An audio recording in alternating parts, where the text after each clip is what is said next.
નમસ્કાર વિદ્યાર્થી મિત્રો, the HV Kapadia group of school વતી હું મહેશ પટેલ શૈક્ષણિક પ્રવૃત્તિમાં આપ સૌને આવકારું છું. ધોરણ 9 સામાજિક વિજ્ઞાન વિષયની અંદર અગાઉ આપણે 2 લેસન જોઈ ગયા હતા, જેમાં ભારતનું સ્થાન, કદ, વિસ્તાર અને વેપાર સંદર્ભે ઉપરાંત કેટલીક સંકલ્પનાઓનો અભ્યાસ કર્યો હતો. આજે વિદ્યાર્થી મિત્રો પ્રકરણ 13ની અંદર ભારતની ભૂસ્તરીય રચના આ પોઈન્ટ ઉપર આપણે અભ્યાસ કરવાનો છે. તો આપણે જોઈએ કે ભારતના વર્તમાન ભૂપૃષ્ઠનું સ્વરૂપ, એટલે કે હાલનું જે ભારતીય ભૂપૃષ્ઠ છે એ ભારતીય ભૂપૃષ્ઠ એ પૃથ્વીની ભૂસંચલન પ્રક્રિયા, એટલે પૃથ્વીના પેટાળમાં બનતી પ્રક્રિયા અને બાહ્ય હલનચલન, એટલે ભૂસપાટીથી ઉપર વાતાવરણીય પરિસ્થિતિને પરિણામે આ ભૂપૃષ્ઠનું સ્વરૂપ તૈયાર થયેલું જોવા મળે છે. એટલે ભારતીય ભૂપૃષ્ઠના નિર્માણમાં 2 બાબતોનો મહત્ત્વનો ભાગ, એક તો પૃથ્વીના પેટાળમાં ભૂસંચલન પ્રક્રિયા જવાબદાર છે, એ ઉપરાંત બાહ્ય વાતાવરણની અંદર હલનચલનના પરિણામ સ્વરૂપે કે જેની અંદર વરસાદ, પવન ઇત્યાદિ પરિબળો અસર કરતા હોય. પૃથ્વીની ઉપરનું પોપડું તેની નીચે રહેલા એસ્થેનોસ્ફિયરના અર્ધદ્રવિત ખડકોની ઉપર તરી રહ્યો છે. એટલે હાલ આપણું જે ઘનાવરણ છે, પૃથ્વીનો ઉપરનો ભાગ છે, એ ભૂભાગની નીચે અર્ધદ્રવિત ખડકો છે, જેને એસ્થેનોસ્ફિયર એટલે કે મિશ્રાવરણ, એટલે કે નહીં પ્રવાહી કે નહીં ઘન એવા ભાગ જે પૃથ્વીના પેટાળના અંદરના ભાગમાં છે એને આપણે મિશ્રાવરણ, એસ્થેનોસ્ફિયર કે અર્ધદ્રવિત ખડકો કહીએ, કે જેના ઉપર તરી રહ્યો છે. તો આપણે અહીંયા પ્રશ્ન એ છે, મૃદાવરણીય પ્લેટ એટલે શું, અથવા લિથોસ્ફેરિક પ્લેટ એટલે શું? વારંવાર પૂછાતો પ્રશ્ન છે. તો સમજો બરાબર કે પૃથ્વીના પેટાળમાં થતી કિરણોત્સર્ગી પ્રક્રિયાને પરિણામે ગરમી ઉદ્ભવે છે, જે દ્રવિત ખડકોમાંથી સંવહનિક તરંગો ઉત્પન્ન કરીને ભૂસપાટી પર જવાનો પ્રયત્ન કરે છે, અને ભૂસપાટી કે ભૂકવચ તરફ ઉદ્ભવતા તરંગો દ્વારા ઉપરનું પડ ફાટીને મોટા મોટા ટુકડાઓમાં વિભાજિત થઈ જાય છે, જે પ્રત્યેક ટુકડાને આપણે મૃદાવરણીય પ્લેટ તરીકે ઓળખીએ છીએ. તો આ રીતે મૃદાવરણીય પ્લેટ, હવે ભૂસપાટી ઉપર પહેલાં એક જ પ્લેટ હતી, જે વિશાળ અને મોટી પ્લેટ કે જેનું નામ હતું પેન્જિયાના પ્લેટ. હવે આ પ્રક્રિયા અસંભવી, એટલે એને પરિણામે એના 2 ટુકડાઓમાં વિભાજન થયું. એક પ્લેટ જે લોરેશિયા કહેવાય, બીજી ગોંડવાના. એક પ્લેટ છૂટી પડીને ઉત્તર ગોળાર્ધ તરફ ગઈ, જે લોરેશિયા, અને દક્ષિણ ગોળાર્ધ તરફ ખસી એ ગોંડવાના. અને આ પ્લેટોમાંથી અલગ અલગ પ્લેટોની રચના થઈ, જેને આપણે બીજી રીતે સમજૂતી મેળવવાનો પ્રયત્ન કરીએ. હવે જો વિદ્યાર્થી મિત્રો કે આ પૃથ્વીનું ઉપરની સપાટી આ ભૂસપાટી છે. આ ભૂસપાટી કે જેને આપણે મૃદાવરણ કહીએ, ઘનાવરણ કહીએ, એનું કેન્દ્ર ભાગ છે. એ કેન્દ્ર ભાગનું તાપમાન લગભગ 1000 સેલ્સિયસ ડિગ્રી કરતાં પણ ઊંચું છે. જ્યારે એ પછી આ વચ્ચેનો જે ભાગ છે, આ ભાગ વાયુમય ભાગ છે. એ પછીનો ભાગ, આ ભાગ પ્રવાહીમય ભાગ છે. એ પ્રવાહીમય ભાગ પછી આ મૃદાવરણ અને પ્રવાહીમય આવરણની વચ્ચે મિશ્રાવરણ છે, કે જેને આપણે અર્ધદ્રવિત ખડકો કહીએ છીએ. ફરી વાયુમય ભાગ કયો? કેન્દ્રનો ભાગ. પ્રવાહીમય ભાગ વાયુના ઉપરનો ભાગ આવે. અર્ધદ્રવિત ખડકો કયા? કે જે પ્રવાહી ભાગ અને મૃદાવરણ ભાગની વચ્ચેનો ભાગ છે, અને ઉપરનો ભાગ એ મૃદાવરણીય ભાગ છે. તો ઉપરની ભૂસપાટી છે એ મિશ્રાવરણ એટલે કે અર્ધદ્રવિત, એટલે કે એસ્થેનોસ્ફિયરના અર્ધદ્રવિત ખડકો પર આ ઉપરનો ભાગ તરી રહ્યો છે. હવે મૃદાવરણીય પ્લેટ કઈ રીતે અસ્તિત્વમાં આવે? તો પૃથ્વીના કેન્દ્ર ભાગમાં ગરમી અને દબાણમાં વધઘટ થાય. સમજો બરાબર, પૃથ્વીના કેન્દ્ર ભાગમાં ગરમી અને દબાણમાં વધઘટ થાય, જેનાથી કિરણોત્સર્ગી ક્ષય થાય એટલે એનાથી સંવહનિક તરંગો ઉત્પન્ન થાય, એટલે કે વહન કરતા તરંગો ઉત્પન્ન થાય છે. ફરી, પૃથ્વીના કેન્દ્ર ભાગમાં ગરમીના દબાણમાં વધઘટ થતાં કિરણોત્સર્ગી ક્ષય થવાથી સંવહનિક તરંગો ઉત્પન્ન થાય. તો આ સંવહનિક તરંગો છે. સંવહનિક તરંગો મિશ્રાવરણને પાર કરી ભૂસપાટી પર આવે. તો મિશ્રાવરણને પાર કરીને ભૂસપાટી ઉપર આવ્યા અને ભૂસપાટીનું અનેક ટુકડાઓમાં વિભાજન કરે, જે પ્રત્યેક ટુકડાને આપણે કહીશું મૃદાવરણીય પ્લેટ. તો આ રીતે મૃદાવરણીય પ્લેટ અસ્તિત્વમાં આવે. ફરી એકવાર ઝડપથી સમજીએ કે પૃથ્વીના પેટાળમાં ગરમી દબાણમાં વધઘટ થતાં કિરણોત્સર્ગી ક્ષય થવાથી સંવહનિક તરંગો ઉત્પન્ન થાય. આ તરંગો મિશ્રાવરણને એટલે કે એસ્થેનોસ્ફિયરના અર્ધદ્રવિત ખડકોને પસાર કરીને એટલે કે પાર કરીને ભૂસપાટી ઉપર આવે. ભૂસપાટીનું અનેક ટુકડાઓમાં વિભાજન થાય, જે પ્રત્યેક ટુકડાને આપણે મૃદાવરણીય પ્લેટ તરીકે ઓળખીએ છીએ. તો આ રીતે ભૂસપાટી ઉપર પહેલાં એક જ પ્લેટ હતી. પહેલાં માની લો કે કોઈ એક મોટી વિશાળ પ્લેટ હતી. હવે આ પ્લેટમાં શું થયું કે પૃથ્વીના કેન્દ્ર ભાગમાં કિરણોત્સર્ગી ક્ષય થયો, સંવહનિક તરંગો ઉત્પન્ન થયા. આ તરંગો મિશ્રાવરણને પાર કરી ભૂસપાટી ઉપર આવ્યા, એટલે ભૂસપાટીનું બે ભાગમાં વિભાજન થયું. એટલે એક પ્લેટ હતી, આ એક પ્લેટની જગ્યાએ હવે બે પ્લેટ થઈ, જેમાં એક પ્લેટ ઉત્તર તરફ ખસી અને બીજી પ્લેટ દક્ષિણ તરફ ખસી. ઉત્તરની જે પ્લેટ છે એ પ્લેટ લોરેશિયા નામથી ઓળખાય, જ્યારે દક્ષિણ તરફની પ્લેટ હતી એ ગોંડવાના નામથી ઓળખાય, ગોંડવાના લેન્ડ નામથી ઓળખાય. તો હવે બે પ્લેટો બની. હવે ગોંડવાના લેન્ડ પ્લેટના ફરી પાછું પૃથ્વીના પેટાળના સંવહનિક તરંગોથી ભૂસપાટી ઉપર આવ્યા, એટલે આ પ્લેટના ચાર ભાગોમાં વિભાજન થયું. જેમાંની એક પ્લેટ આ તરફ આવી કે જેને દક્ષિણ અમેરિકન પ્લેટ કહીએ, બીજી પ્લેટ આ તરફ આવી કે જેને આફ્રિકન પ્લેટ કહીએ, ત્રીજી પ્લેટ અહીંયા ખસીને આવી જેને ઓસ્ટ્રેલિયન પ્લેટ કહીએ, અને ચોથી પ્લેટ ખસીને અહીંયા આવી કે જેને આપણે એન્ટાર્કટિકન પ્લેટ ઓળખીએ છીએ. તો આ રીતે ગોંડવાના લેન્ડને ચાર ભાગ પડ્યા. આ ભાગ દક્ષિણ American plate, African plate, Australian plate અને એન્ટાર્કટિકન પ્લેટ. એ જ રીતે લોરેશિયા પ્લેટનું ત્રણ ભાગમાં વિભાજન થયું, જેમાં એક ભાગ સરકીને આ બાજુ આવ્યો જેને આપણે ઉત્તર અમેરિકન પ્લેટ કહીએ, બીજી અહીંયા વિશાળ મોટી પ્લેટ અસ્તિત્વમાં આવી જેને આપણે યુરેશિયન પ્લેટ કહીએ, અને ત્રીજી અહીંયા પેસિફિક પ્લેટ અસ્તિત્વમાં આવી. આમ ભૂસપાટી ઉપર લાંબા ગાળે કુલ આવી 7 પ્લેટો અસ્તિત્વમાં આવી. કઈ 7 પ્લેટો? ઉત્તર American plate, Eurasian plate, Pacific plate કે જે લોરેશિયામાંથી બનેલી 3 પ્લેટ. ગોંડવાના લેન્ડમાંથી બનીને 4 પ્લેટો છૂટી પડી, તેમાં દક્ષિણ American plate, African plate, Australian plate, Antarctican plate. તો આ રીતે બનેલી પ્લેટો તમે જો અહીંયા કે પહેલાં કયો ભાગ? પેન્જિયાના, કે જેની અંદર છૂટી પડીને પ્લેટ ઉત્તર ગોળાર્ધમાં ગઈ લોરેશિયા, દક્ષિણ ગોળાર્ધ તરફ ગઈએ ગોંડવાના લેન્ડ. ગોંડવાના લેન્ડમાંથી છૂટી પડેલી પ્લેટો કે જેની અંદર દક્ષિણ American plate, Africa plate, Australian plate, Antarctica plate કે જેવી 4 પ્લેટો અહીંયા બની. જ્યારે આ બાજુ લોરેશિયામાંથી ઉત્તર American plate, Eurasian plate, Pacific plate, એટલે કુલ આ રીતે 7 પ્લેટો અસ્તિત્વમાં આવી. હવે ભૂસપાટી ઉપર આ પ્લેટો અર્ધદ્રવિત ખડકો ઉપર તરી રહી છે, એટલે શક્ય છે કે આ પ્લેટો ખસી શકે. જ્યારે પ્લેટો ખસે તો એને અપસરણ કે અભિસરણ કહેવાય. અપસરણની અંદર અપસારી પ્લેટ કોને કહેવાય? કે જ્યારે પ્લેટો એકબીજાથી દૂર જાય ત્યારે તેને અપસારી પ્લેટ કહેવાય. એટલે કે એક પ્લેટથી બીજી પ્લેટ દૂર જાય, વિપરીત દિશાની અંદર 2 પ્લેટો હોય આમ દૂર જાય તો આપણે એને અપસારી પ્લેટ કહીએ. જ્યારે અભિસારી પ્લેટ કોને કહેવાય?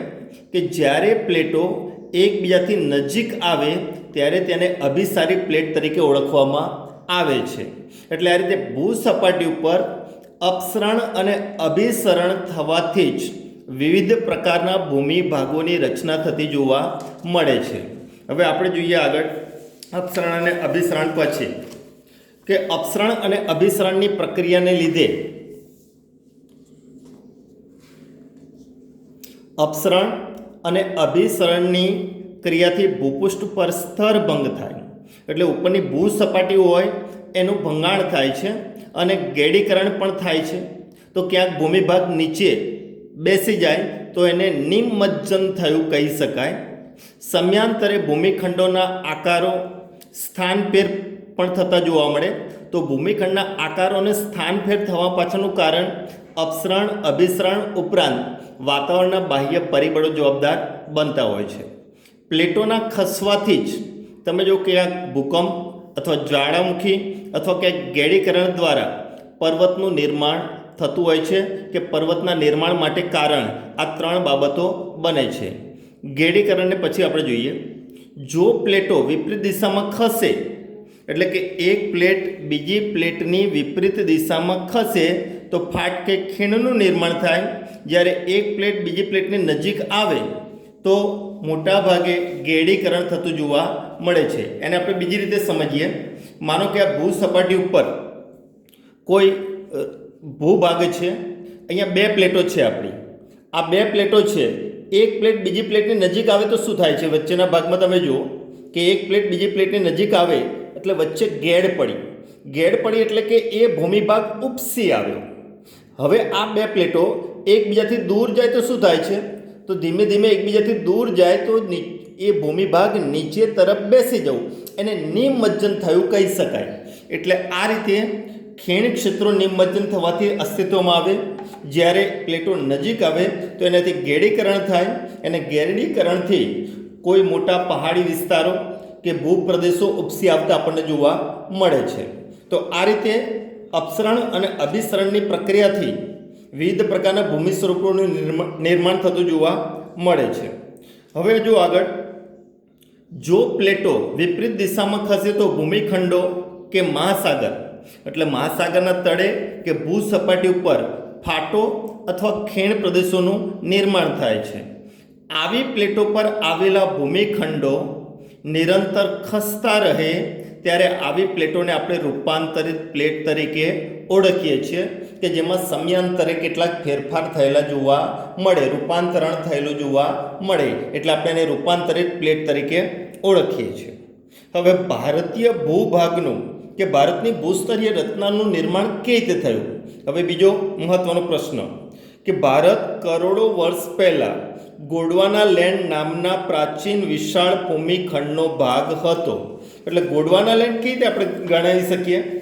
તમે જુઓ કે ભારત છે એ તો ઉત્તર ધ્રુવમાં આવેલો છે આ ભાગ, તો ગોંડવાના લેન્ડનો કેવી રીતે ભાગ ગણી શકીએ આપણે? તો એ જ અહીંયા સમજવાનું છે કે કેવી રીતે ગોંડવાના લેન્ડનો ભાગ આપણે ગણી શકીએ. બીજું કે પહેલાં સીધી લેખિત સમજૂતી લઈ લઈએ, પછી નકશા ઉપર આપણે જોઈએ કે ગોંડવાના લેન્ડથી અલગ થઈને ઇન્ડો ઓસ્ટ્રેલિયન પ્લેટ ધીમે ધીમે ઉત્તર તરફ સરકવા લાગી. ઉત્તર ગોળાર્ધની યુરેશિયન પ્લેટ સાથે ટકરાઈ, જેનાથી એટલે કે ઇન્ડો ઓસ્ટ્રેલિયન પ્લેટ અને યુરેશિયન પ્લેટ આ બંને પ્લેટો એકબીજા સાથે ટકરાઈ. તો એ ટકરાવથી જ્યાં તેથિત સમુદ્ર હતો એ તેથિત સમુદ્રની અંદર ગેડીકરણ થયું અને ત્યાં હિમાલયની પર્વતમાળા ઉપસી આવી. એનો અર્થ એવો થયો કે જળ હતું ત્યાં સ્થળ થઈ ગયું, એટલે તેથિત સમુદ્રની જગ્યાએ હિમાલય પર્વતનું નિર્માણ થયું. મેં હમણાં સમજૂતી આપી એ પ્રમાણે કે એક પ્લેટની નજીક બીજી પ્લેટ આવી, એટલે કે યુરેશિયન પ્લેટની નજીક કઈ પ્લેટ આવી? ઓસ્ટ્રેલિયન પ્લેટ આવી. એનાથી ગેડીકરણ થયું. ક્યાં ગેડીકરણ થયું? તેથિત સમુદ્રમાં ગેડીકરણ થયું, જેને કારણે હિમાલય પર્વતની રચના થઈ. હવે હિમાલયની દક્ષિણ તરફ એક વિશાળ ખીણ બની, જેમાં સમય જતાં નદીઓનો કાપ પથરાવાથી કાપનો મેદાની પ્રદેશ બન્યો. દ્વીપકલ્પીય ઉચ્ચપ્રદેશનો ઉત્તર પશ્ચિમ ભાગ કે જેમાં ગુજરાત, મહારાષ્ટ્ર, રાજસ્થાનના ભાગો આવે, ત્યાં જ્વાળામુખી પ્રસ્ફોટનથી પશ્ચિમ ભાગ નિમજ્જિત થયો કે જે અરબ સાગરનો ભાગ છે હાલનો, એ ભૂમિ ભાગ નીચે બેસી ગયો, જેનાથી અરબ સાગરનું નિર્માણ થયું. આમ તમે જો કે ભારતની ઉત્તરે પૂર્વથી પશ્ચિમ લંબાયેલી હિમાલયની પર્વતમાળા, ઉત્તરનો મેદાની પ્રદેશ, પશ્ચિમે રણ પ્રદેશ દક્ષિણ ભારતની અંદર દ્વીપકલ્પીય ઉચ્ચપ્રદેશ, દ્વીપકલ્પીય ઉચ્ચપ્રદેશની બંને તરફ પૂર્વ પશ્ચિમે તટીય મેદાનો છે. તો એ સિવાય ભારતમાં ક્યાંક ખીણ ક્ષેત્રો પણ છે. તો આવા અલગ અલગ ભૂમિભાગોને આધારે આપણે કહી શકીએ કે ભારત વૈવિધ્યસભર ભૂપૃષ્ઠ ધરાવે છે. ફરી આ ભારતીય ભૂસ્તરની રચના વિશે આપણે જોઈએ. આ રચના વિશે જોઈએ તો અહીંયા તમે સમજી ગયા આગળ કે આ ઓસ્ટ્રેલિયન પ્લેટ છે. ઓસ્ટ્રેલિયન પ્લેટનો ઉત્તર પશ્ચિમ ભાગ એટલે કે માનો કે આ ભાગ છે એ આ પ્લેટથી તૂટી ગયો. તૂટી અને વિશાળ એવી આ યુરેશિયન પ્લેટ છે. આ યુરેશિયન પ્લેટ તરફ એટલે કે ઉત્તર તરફ સરકવા લાગ્યો. ઉત્તર તરફ સરકી અને અહીંયા સુધી આ ભાગ પહોંચી ગયો. હવે આ ભાગ અહીંયા પહોંચી ગયો જેને આપણે ઇન્ડો ઓસ્ટ્રેલિયન પ્લેટ કહીએ છીએ. તો આપણા માટે આ પ્લેટ છે ઇન્ડો ઓસ્ટ્રેલિયન પ્લેટ.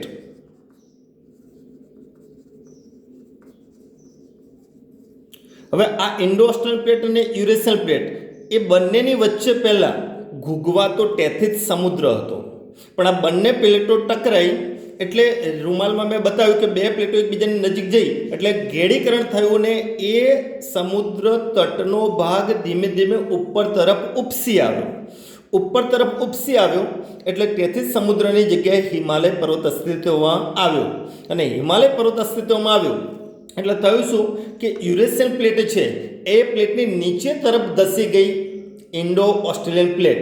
એટલે આ બે પ્લેટની વચ્ચે તમે જુઓ કે એક પ્લેટ છે એની નીચે જ ધસી ગઈ એટલે બે પ્લેટોની વચ્ચે બીજી તરફ પર્વત અસ્તિત્વમાં આવ્યો.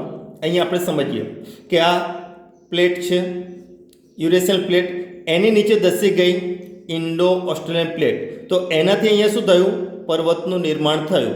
તો આ પ્લેટ અને પર્વતની વચ્ચેનો આ ભાગ છે એ ખીણ ક્ષેત્ર બને છે. તો આ ખીણ ક્ષેત્ર આ રીતે અસ્તિત્વમાં આવ્યું. ભારતના નકશામાં આપણે જોઈએ કે રીતે ખીણ ક્ષેત્ર બન્યું. તો તમે આ નકશો જુઓ તો આ સમગ્ર હિમાલયનો ભાગ છે. જ્યારે આ દ્વીપકલ્પીય ઉચ્ચપ્રદેશ એ પ્રાચીન ઇન્ડો ઓસ્ટ્રેલિયન પ્લેટનો જ ભાગ છે, એ પછીથી નિર્માણ પામેલો નથી. જ્યારે આ ઇન્ડો ઓસ્ટ્રેલિયન પ્લેટ આ પ્લેટની નીચે ધસી ગઈ એટલે આ ભાગ ઉપસી આવ્યો તો આ ભાગ ખીણ પ્રદેશ બની ગયો. શું બની ગયું? ખીણ ક્ષેત્ર બની ગયું, નીચાણવાળો ભાગ બન્યો. પણ હિમાલયમાંથી આ બાજુ પશ્ચિમ તરફ અને આ બાજુ દક્ષિણ પૂર્વ તરફ વહેતી લગભગ 24 જેટલી નદીઓ છે કે જે 24 નદીઓએ આ ખીણ ક્ષેત્રમાં લાંબા સમય સુધી કાપપાથ રહ્યો. એટલે કાપને લીધે એ તળ ધીમે ધીમે ઉપર તરફ આવતું ગયું અને એને કારણે કાપનો મેદાની પ્રદેશ બન્યો. જ્યારે અહીંયા કાપનો મેદાની પ્રદેશ બન્યો ત્યારે બીજી ઘટના એ બની કે ઉત્તર પશ્ચિમ ભાગની અંદર એટલે કે આ ભાગની અંદર વિશાળ જ્વાળામુખી પ્રસ્ફોટન થયું. જ્વાળામુખી પ્રસ્ફોટન થયું એટલે આ બધો ભૂમિભાગ પહેલાં એક જ હતો. હવે જ્વાળામુખી પ્રસ્ફોટન થયું ત્યારે આ જે વાદળી દેખાતો ભાગ છે એ ધીમે ધીમે નીચે બેસી ગયો કે જેને આપણે નિમજ્જન તરીકે ઓળખીએ છીએ. એટલે આ ભાગ નિમજ્જિત થઈ ગયો. એને કારણે અરબ સાગરનું નિર્માણ થયું અને આ પશ્ચિમ ઘાટની હારમાળા વધારે સ્પષ્ટ બની ગઈ. તો આ રીતે ભારતનું ભૂસ્તરીય રચનાનું નિર્માણ લાંબા સમયગાળાની એક પ્રક્રિયા રહી છે. એ સિવાય તમે જુઓ કે દ્વીપકલ્પીય ઉચ્ચપ્રદેશની આ બાજુ આવેલા જે તટીય મેદાનો છે એને પૂર્વના તટીય મેદાનો તરીકે ઓળખીએ, જ્યારે આ બાજુ આવેલા તટીય મેદાનોને પશ્ચિમના તટીય મેદાનો કહીએ. આ બાજુ રણ ક્ષેત્રનો ભાગ છે. તો આ રીતે ભારતનું ભૂપૃષ્ઠ હાલનું જોવા મળે છે વૈવિધ્યસભર. કેમ કે ઉત્તરે હિમાલયની વિશાળ લાંબી પર્વતમાળા, ઉત્તરનો મેદાની પ્રદેશ, દ્વીપકલ્પીય ઉચ્ચપ્રદેશ, એ સિવાય અહીંયા મહામરુસ્થળ કે જેને રણ ક્ષેત્ર પણ કહીએ, અહીંયા તટીય મેદાનો પણ છે. તો આ બાજુ કેટલાક પ્રદેશોમાં ખીણ ક્ષેત્રો છે. આમ ભારત વૈવિધ્યસભર ભૂપૃષ્ઠ ધરાવે છે. તો વિદ્યાર્થી મિત્રો, આપણો અહીંયા 13મો પાઠ પૂરો કરીએ છીએ. તમારે સ્વાધ્યાય આ પાઠનું જે છે એ PDF ફાઇલમાં મૂકીશ, જે તમારે વિગતે લખવાનું રહેશે. અગાઉ લખાયેલા પ્રશ્નો ફરી તમારે લખવાના નથી. અસ્તુ.